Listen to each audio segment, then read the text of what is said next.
invitarles, mis queridos hermanos, al capítulo 8 de Primera de Samuel. Primera de Samuel, capítulo 8, es un pasaje muy conocido, pero que yo llevo, créanme, semanas dándole vueltas y vueltas, y cada vez que lo leo y lo analizo, siempre extraigo algo positivo, algo que se puede, ¿verdad?, aplicar a nuestras vidas. Dice así la palabra del Señor. Aconteció que habiendo Samuel envejecido, puso a sus hijos por jueces sobre Israel. Y el nombre de su hijo primogénito fue Joel, y el nombre del segundo Abías, y eran jueces en Beersheba. Pero no anduvieron los hijos por los caminos de su padre, antes se volvieron tras la avaricia, dejándose sobornar y pervirtiendo el derecho.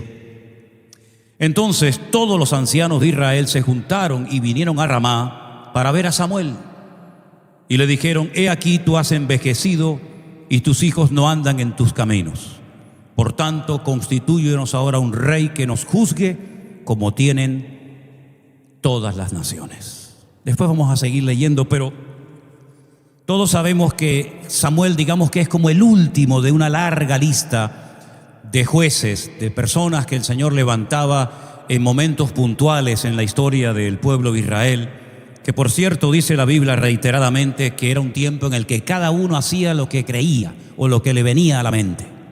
Un tiempo en el que no había un orden, en el sentido de que cuando muere Moisés, todos sabemos que hubo un gran hombre como Josué, pero lamentablemente cuando muere Josué se crea como un vacío, y las tribus de Israel, en su afán de conquistar la tierra prometida, se van olvidando del Señor, se van enfriando y repito, y cada uno hacía lo que creía conveniente. Esto trajo muchos problemas a nivel nacional. Los enemigos, digamos que asaltaban a las tribus de Israel, robándole las cosechas, amargándole la existencia, y entonces era cuando el pueblo se acordaba de que tenían un Dios todopoderoso, que si hubieran mantenido la santidad, el orden y la obediencia a sus mandamientos, no les hubiera pasado eso. Entonces clamaban al Señor, el Señor actuaba, mandaba un libertador, y que por un tiempo los ayudaba, los volvían a causar por el buen camino, pero sabemos lo que pasaba. Cuando moría el juez, volvían otra vez al poco tiempo a olvidarse, y así estuvieron 400 años. Caemos, nos levantamos, caemos, nos levantamos, clamamos al Señor, el Señor nos ayuda, volvemos a olvidarnos de Él. Y digamos que Samuel es, por así decirlo, como el último que encabeza esa larga lista de instrumentos tremendamente, ¿verdad?, poderosos que el Señor usaba en momentos puntuales. Ahora, lo que me llama mucho la atención es que, a pesar de la anarquía, a pesar del desorden, a pesar de las reiteradas caídas del pueblo de Israel, ellos nunca en esos 400 años se habían, atrevido a pedirle a ninguno de estos jueces que ellos querían ser como las demás naciones y querían tener un rey de carne y hueso, porque ellos sabían perfectamente que el sistema de gobierno de Dios para con ellos era completamente diferente. No había ni ha habido jamás en la historia un sistema de gobierno como el que Dios estableció con su pueblo Israel durante muchísimo tiempo, que era una teocracia. Dios mismo reinando sobre su pueblo y comunicándose a través de los jueces, de los profetas o de los instrumentos que el Señor consideraba oportuno en ese momento. Sin embargo, ahora llega un momento de una transición, de un cambio que no va a beneficiar al país, sino más bien todo lo contrario. Yo siempre he dicho, y creo que en su momento también lo dije aquí, que hay cambios que son necesarios que se produzcan. Hay cambios que vienen de parte del Señor para nuestras vidas, para nuestros ministerios, para la congregación, y todo cambio que nace del corazón de Dios y todo cambio que viene porque el Señor quiere que ese cambio se produzca en nuestras vidas, en la iglesia o donde sea, siempre va a ser positivo, siempre va a ser para nuestro bien. Y no tenemos que tener miedo de que Dios en un momento determinado, como el dueño y como la cabeza de la iglesia que es, quiera producir una serie de cambios en nuestras vidas. Y tenemos que estar abiertos a esos cambios. Pero lamentablemente este cambio que se va a producir ahora de una teocracia a una monarquía no es un cambio que nace del corazón de Dios, sino es por una presión que el pueblo ejerce sobre Samuel. Ahora, ellos emplean dos argumentos que probablemente, digo yo, alguno de nosotros tal vez hubiéramos apoyado. Yo no sé si hubiéramos vivido en la época del profeta o del juez Samuel, como prefieran, hubiéramos apoyado lo que los ancianos le están diciendo ahora al profeta. Le dice, mira, tú has envejecido, versículo 5, tus hijos no andan por tus caminos, por lo tanto constitúyenos ahora un rey que nos juzgue como tienen todas las naciones. Bueno, yo no sé qué edad podía tener exactamente Samuel a estas alturas, pero lo que sí tengo claro es que, aunque para ellos ya era demasiado mayor para ejercer su ministerio, el Señor le iba a dar como mínimo otros 40 años, porque el reinado de Saúl duró 42, y como mínimo 40 años antes de la muerte de Saúl, el profeta Samuel estuvo. Por lo tanto, aunque los hombres ya lo descartaban, decían, ya es que es muy viejo y no sirve, delante del Señor todavía le quedaban 40 años más de ministerio. Evidentemente Samuel tuvo que morir con una edad muy avanzada, probablemente ya rondando los 100 años, digo yo. Pero es que el otro argumento que esgrimen es aún más doloroso, porque oye, que te llamen viejo, pues oye, si eres viejo, ¿qué quieres que te llamen? Oye, es que tienes muchas canas, es que tienes arrugas, pues hijo, vamos a ver, es que es evidente. Ahí me hace mucha gracia cuando la gente se quiere sacar fotos, ¿no? Dice, sáqueme guapa, sáqueme bien. Hermana, disculpe, vamos a ver, oiga, es que salí muy flaca, pues engorde. Es que salí muy guapa, pues sáqueme bien. Mire, hermana, yo no le saco nada. Yo me pongo y ya dé gracias a Dios que me pongo con usted para hacerme una foto, ¿verdad? Si somos viejos, ¿verdad? Pero es que el otro argumento es muy doloroso, porque cuando tenemos una prueba a título personal, pues uno con la gracia y con la fortaleza del Señor, pues la soporta. Y dirán cosas de nosotros, y a unos les caeremos bien, y a otros les caeremos mal, y a otros peor. Pero cuando se meten con nuestros hijos, cuando en el punto de mira está la familia, reaccionamos de una forma diferente, ¿verdad? Y aunque era verdad lo que estaban esgrimiendo estos ancianos, es doloroso que a un padre le digan, es que tus hijos no andan por tus caminos, ni están dando un buen testimonio. Por más que tú los has querido involucrar en la obra, por más que tú los hayas puesto, aunque sea a lo lejos de Israel, de Jerusalén, como jueces, están dando un mal testimonio. Se dejan sobornar, son avariciosos, no andan por tus caminos. En fin, esto es un desastre. Samuel se lo tomó por lo personal. Yo creo que los ataques que recibe la obra, cometemos un gravísimo error cuando nos lo tomamos a lo personal, porque entonces eso nos va a robar la paz, nos vamos a ir a la cama dándole vueltas a la cabeza. Y Samuel se ofendió, Samuel no le dolió. Y entonces lo que Samuel hace es lo que deberíamos de hacer cuando nos sentimos atacados o cuando vemos que se está produciendo una injusticia, y es orar, buscar al Señor en oración. Dice la Biblia que Samuel oró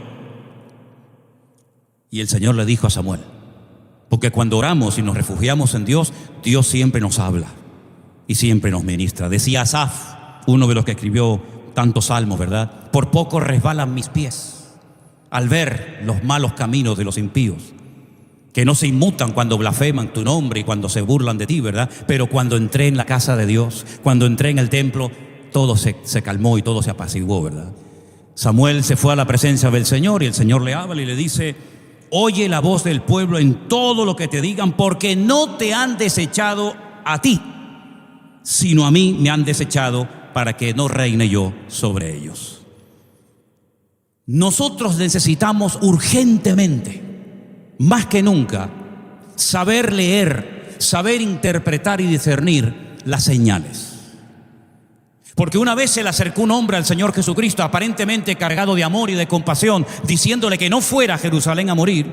Y el Señor, cuando le responde, le dice, apártate de mí, Satanás. Luego, no es Pedro el que está hablando, sino es el diablo el que está hablando a través de la boca de Pedro. Por consiguiente, muchas veces, al no saber interpretar lo que hay detrás de esa palabra, detrás de esa actuación, podemos perder, si me permiten, los papeles. Podemos ponernos nerviosos. Podemos tomarnos el ataque como algo personal y no nos damos cuenta de que nosotros vivimos en un mundo también espiritual que ejerce influencia sobre los seres vivientes, sobre la creación, sobre la iglesia, sobre nuestras vidas y ministerios.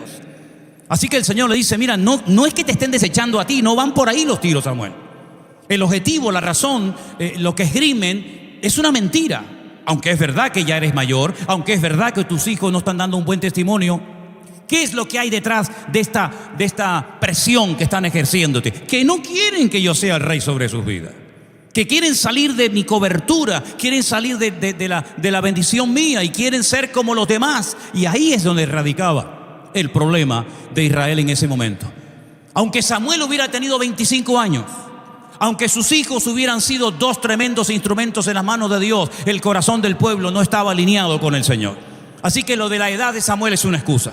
El mal testimonio, ejemplo de los hijos es otra excusa. Aquí la causa real y verdadera es que no quieren que yo reine sobre ellos. En otras palabras, el espíritu que ha imperado, el espíritu que ha reinado en estos 400 años, donde cada uno hace lo que le da la gana, es el espíritu que está dominando sus vidas.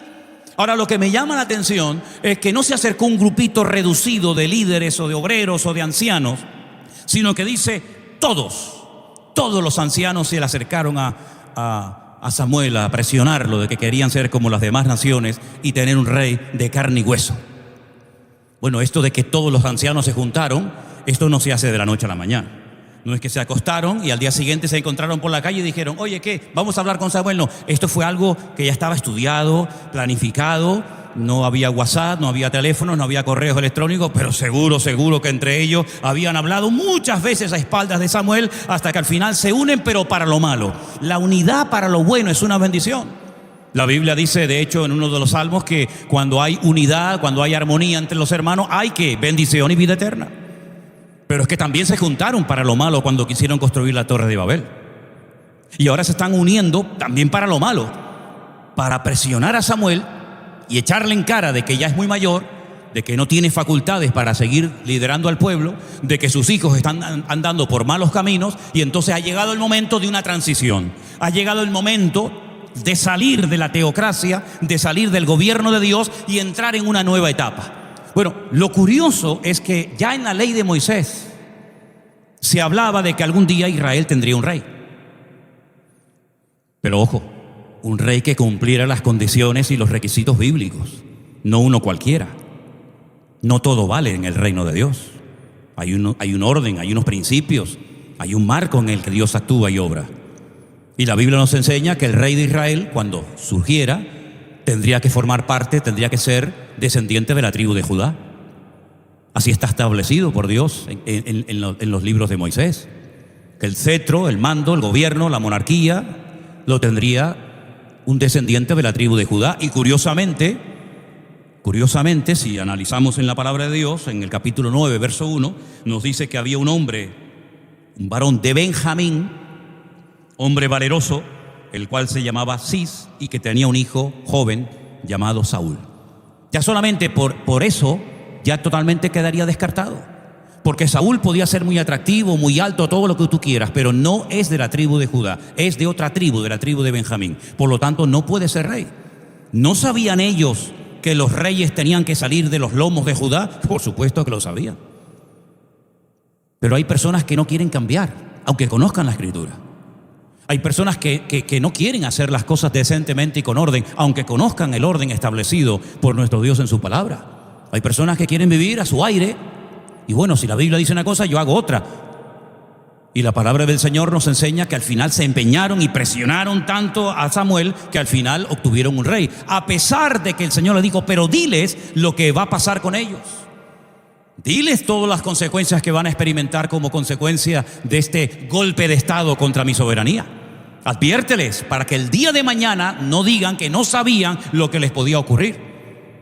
Y diles también que el día que clamen en su angustia, yo no les voy a responder. Porque así como yo hablé y no me oyeron, cuando ellos me hablen, yo tampoco les voy a escuchar. Oye, ni por esas se dieron cuenta del error que estaban a punto de cometer y dijeron, perdón, lo sentimos.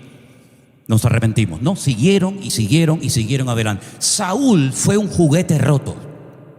Saúl no cumplió las expectativas del pueblo porque había un gran problema en la vida de este hombre. Y es que Saúl nunca manifestó ser un hombre espiritual. Y una persona que no es espiritual, una persona que no ama a Dios, una persona que no pone a Dios en primer lugar en su vida con autoridad, en un púlpito, con un cargo, es un peligro. Y este hombre llevó el país a la ruina. Llevó primeramente su vida, su familia, el país, la economía, todo lo destrozó. Porque o Saúl era como el pueblo, o el pueblo era como Saúl, da igual. La cuestión está en que durante los 40 y pico años largos que reinó Saúl sobre las 12 tribus de Israel, hay un detalle muy significativo, a mí me habla mucho, y es que nunca preguntó dónde estaba el arca de la alianza. Algunos dirán, pero no, eso es muy importante, porque el arca de la alianza era aquel mueble de madera de acacia forrado de oro por dentro y por fuera, donde estaban dentro las tablas de los 10 mandamientos, la vara de Aarón, un poco de maná, etcétera, etcétera, y representaba, por lo menos en aquella época de la historia, la presencia de Dios para con el pueblo. Prueba de ello que hay momentos en los que van a la batalla y como ven que no pueden contra el enemigo, pues se traen el arca para ver si el arca, utilizándola como una especie de varita mágica, ¿no?, o de amuleto, les logra sacar del conflicto en el que están envueltos. El arca de la alianza era algo muy sagrado. No lo podía tocar cualquiera, no la podía ni siquiera portar cualquier persona. Y Saúl nunca en sus 40 largos años de reinado jamás dijo, oye, ¿el arca dónde está? Sin embargo, fíjense qué curioso. David, una de las primeras cosas que hace cuando ya él está, digamos, posicionado en el reino y ya está avalado por el Señor, etcétera, lo primero que hace es decir, ¿dónde está el arca? No, está en la casa de un tal Obed-Edom. Bueno, pues traédmela a Jerusalén. Sabemos que su primer intento falló porque lo hizo precipitadamente, lo hizo, digamos, en ese impulso, en ese deseo de decir, venga, tráiganla rápido, pónganla encima de unos carros que siempre va a venir más rápida que si viene a lomos de los levitas, y todos sabemos el resto de la historia.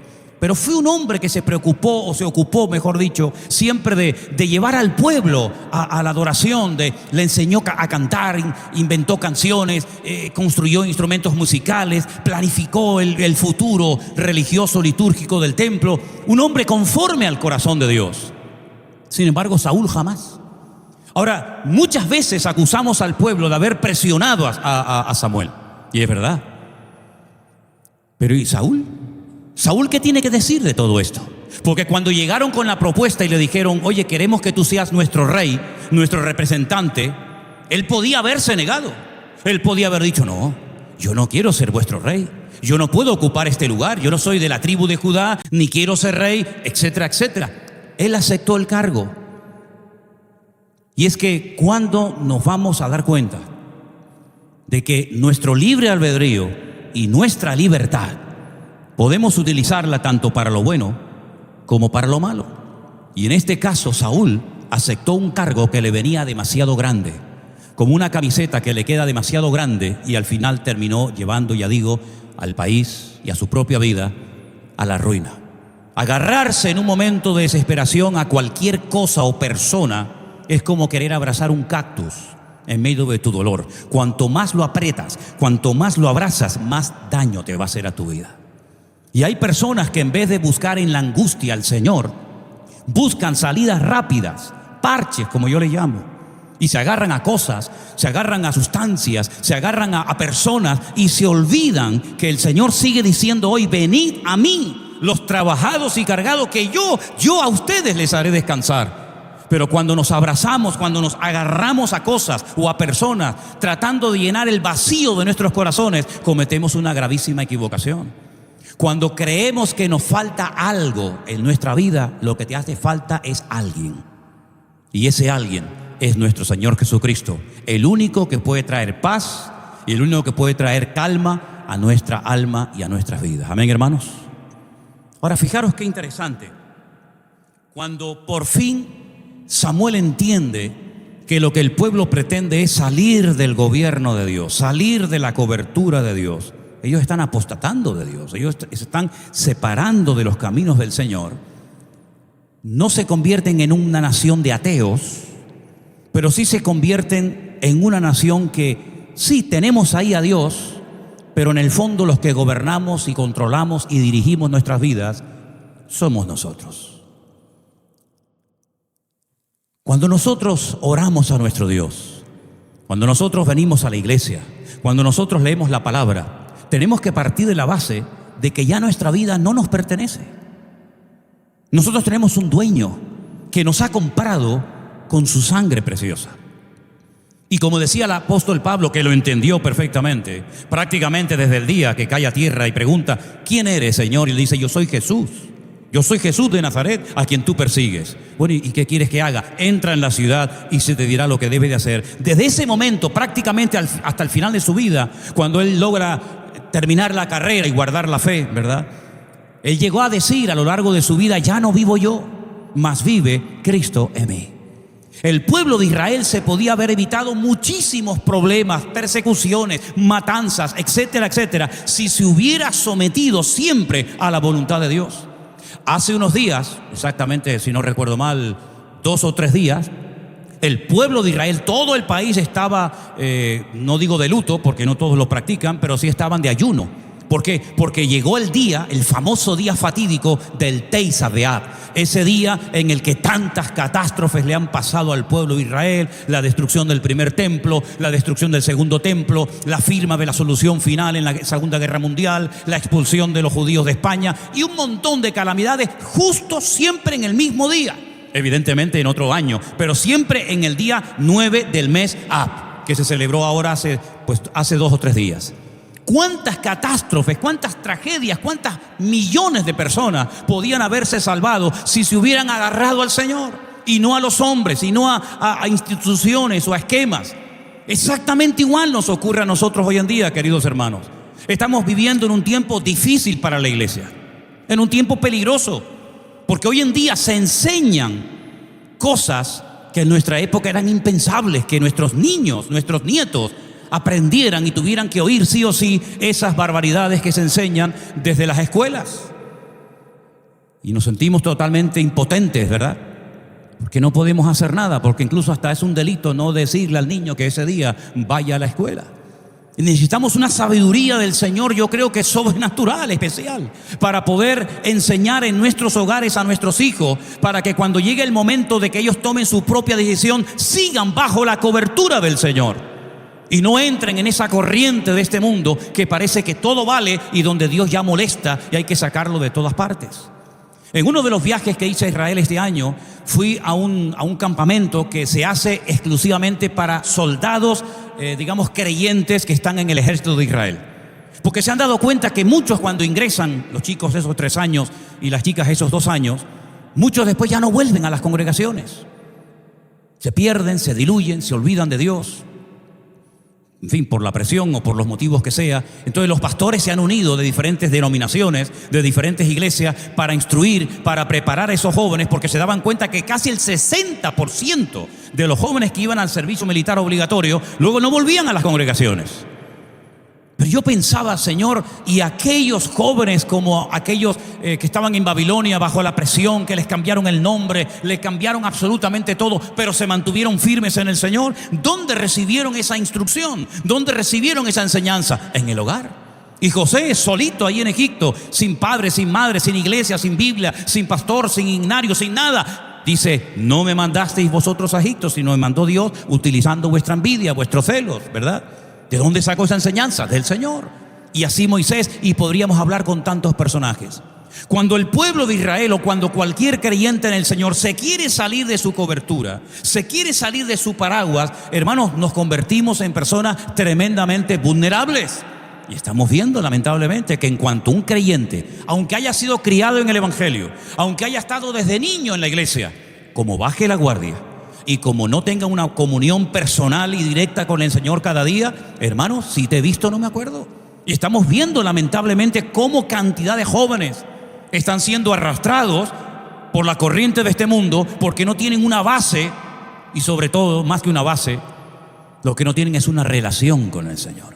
Porque nosotros hemos enfatizado muchísimo, y no digo que esté mal, la enseñanza, la instrucción, la palabra, los textos bíblicos, todo eso. Pero hermano, lo que va a mantenernos a nosotros y a nuestros hijos en pie, cuando venga la presión que ya ha venido, es nuestra comunión y nuestra relación con el Señor. Puede ser que nos quiten la Biblia, puede ser que nos borren de las redes sociales, puede ser que cierren nuestros templos, pero la instrucción y la relación que tenemos con el Señor es lo que me va a permitir decir: yo no tengo otro rey más que mi Señor Jesucristo, el Rey de Reyes y el Señor de los Señores. Lamentablemente el pueblo no hizo caso, lamentablemente el pueblo optó por la salida rápida, cómoda y fácil, y todas las expectativas que tenían pronto se desmoronaron. Cientos de personas preferían irse a una cueva, a vivir allí con un tal David, que todavía era muy poco conocido, a una cueva, porque allí estaban destruidas sus almas, sus expectativas, sus ilusiones, y preferían estar esperando no sé qué en la cueva de Adulán, con un prófugo de la ley, entre comillas, que con el rey, que dice la Biblia que es verdad que iban al campo de batalla, pero le seguían temblando.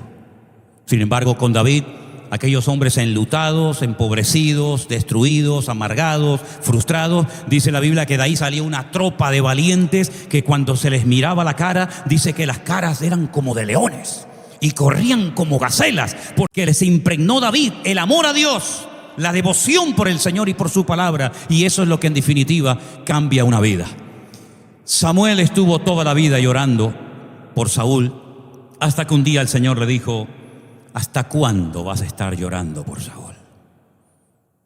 Hay una frase que hace unos días leí, que la anoté para compartirla con ustedes en esta mañana, que dice: nunca llores por alguien que no conoce el valor de tus lágrimas. Nunca llores por alguien que no conoce el valor de tus lágrimas. Cuando nos quebrantamos y oramos por una persona, pero esa persona se ha endurecido y no quiere dar su brazo a torcer, ni quiere reconocer que va por un mal camino y que se ha equivocado.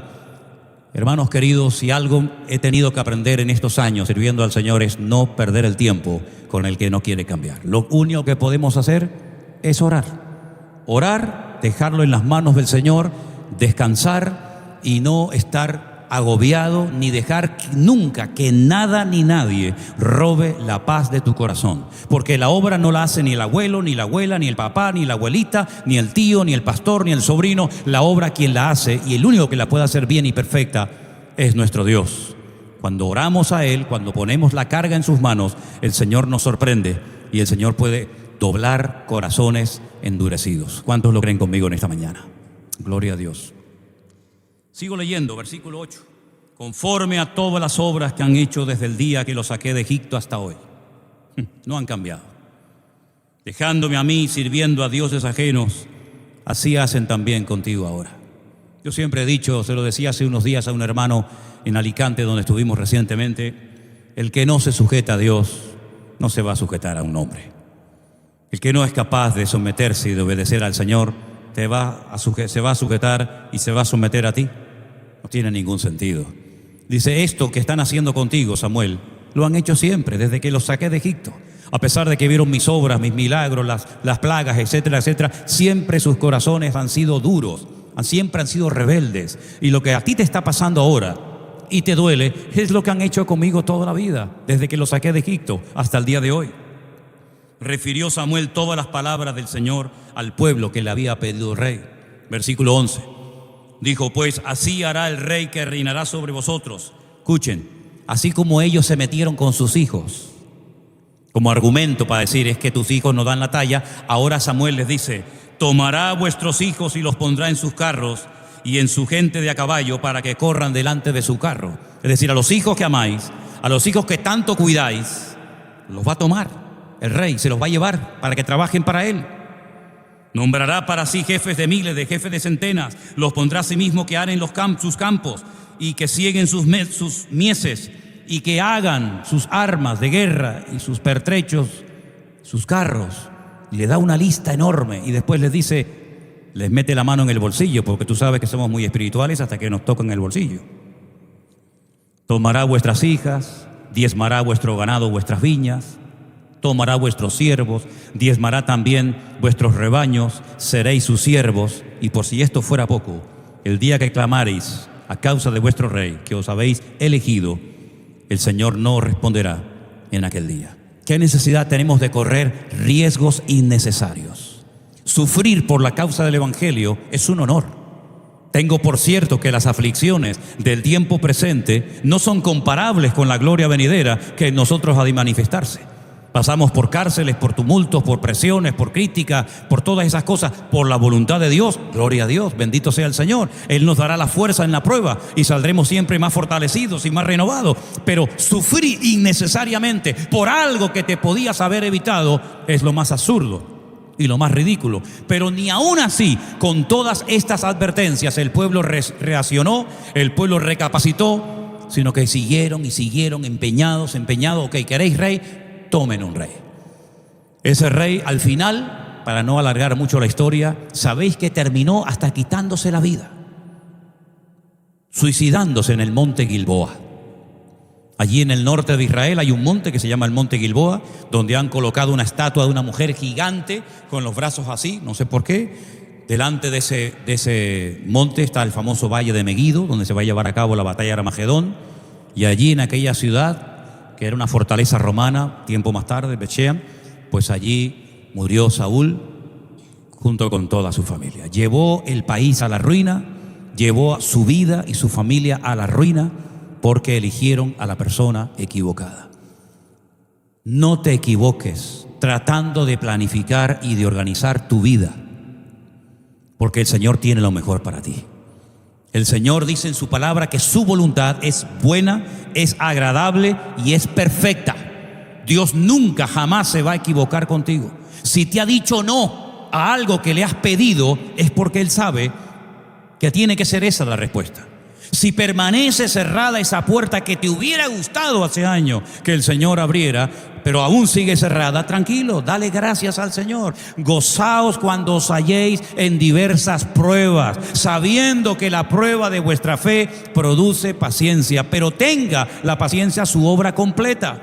En otras palabras, queridos hermanos, no actuemos, no reaccionemos ante las circunstancias de la vida como reaccionó el pueblo de Israel, sin oración, sin buscar la voluntad de Dios, precipitadamente, presionando, obligando a Samuel a hacer algo que no era el momento, no era el tiempo para el Señor. Respetemos los tiempos.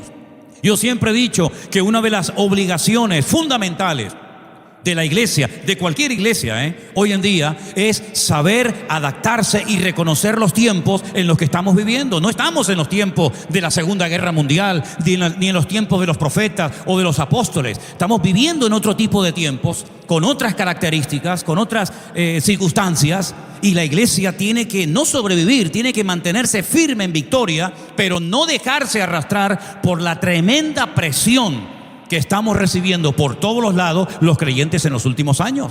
Y hermano, y esto no ha hecho más que comenzar. Pero nosotros tenemos un rey, tenemos una autoridad, estamos bajo un gobierno. Y el mismo Señor Jesucristo, leía yo hace unos días en el famoso Padre Nuestro, nos enseña a decir que venga tu reino. Eso es lo que queremos que venga a nuestra vida, a nuestra familia, a nuestras iglesias. El reino de Dios, la soberanía de Dios, la cobertura de Dios. ¿Para qué? Para que sepamos en todo momento que estamos en el centro de la voluntad de nuestro Dios. Y tenemos que tener criterio propio y personalidad y decir no cuando todo el mundo dice sí, o decir sí cuando todo el mundo dice no. Pero ¿de dónde viene esa fortaleza? ¿De dónde viene esa firmeza? Bueno, la Biblia dice, estad firmes y constantes, creciendo en la obra del Señor siempre, sabiendo que vuestro trabajo en el Señor no es en vano. Por lo tanto, mis queridos hermanos, vamos a agarrarnos al Señor, vamos a dejar que nuestro Dios lleve el timón de nuestra vida. El mundo está como loco por desplazar a Cristo de nosotros. Hace unos años se propuso, un partido político en este país propuso que los pastores fuéramos el día anterior o días antes al gobierno civil a llevarle por escrito el sermón que teníamos que predicar el domingo en el culto. Y si no, pues que sufriéramos las consecuencias. Y yo fui uno de los que dije, pues ya me pueden llevar a mí a la cárcel, porque yo no le voy a llevar a él ni a nadie, porque a veces no sé ni lo que voy a predicar. ¿Qué sermón le voy a llevar? Y el papel, ¿qué papel voy a llevar si no tengo papeles? En otras palabras, hermanos, la iglesia está en el punto de mira del enemigo. ¿Y cuál es el eslabón más débil de la iglesia? Estos que acaban de salir a las clases, nuestros hijos, nuestros nietos, los más pequeñitos de la iglesia. Formemos de tal manera a nuestros hijos que aunque nosotros faltemos, ellos puedan seguir portando la antorcha del evangelio y que nada ni nadie lo pueda apagar, porque el mundo está como loco por ponernos a otro rey, pero nosotros ya hemos tomado una decisión, y la decisión es seguir a Cristo hasta la muerte para así poder recibir la corona de vida. ¿Cuántos dicen amén? Oramos en esta mañana. Cierre sus ojos, por favor, hermano. Ahí donde está, pidamos la fortaleza y la ayuda del Señor. No es el tiempo para volver atrás, es el tiempo para seguir adelante, agarrados a Cristo más que nunca, dejando que Él gobierne y controle nuestras vidas, no entrando en una ansiedad innecesaria, sino descansando en las promesas de Dios, descansando en Él, encomendando a Él nuestro camino, confiando en Él y sabiendo que Él hará lo que crea conveniente cuando lo tenga por oportuno. Te damos muchas gracias, Señor, en esta mañana por este tiempo en el que podemos reflexionar y meditar en torno a tu palabra. Señor, no queremos nunca cometer el mismo error que cometió tu pueblo cuando se salió de tu gobierno para elegir a un hombre de carne y hueso. Señor, guarda nuestros pensamientos, nuestras miradas, nuestros corazones, para que siempre tengamos claro que tú eres nuestra autoridad y que teniéndote a ti estamos completos en Cristo Jesús, Señor. Bendice a tu pueblo, bendice a tu iglesia, bendice a tus siervos que trabajan y pelean la buena batalla en esta congregación. Dales crecimiento en todas las áreas, Señor, y que tu iglesia aquí en Cangas y en todos sus alrededores se extienda, y que miles y miles y miles de almas cada día oigan tu palabra, que tú nos des la oportunidad y el privilegio de poder ser instrumentos en tus manos. Gracias te damos por tu amor y gracias te damos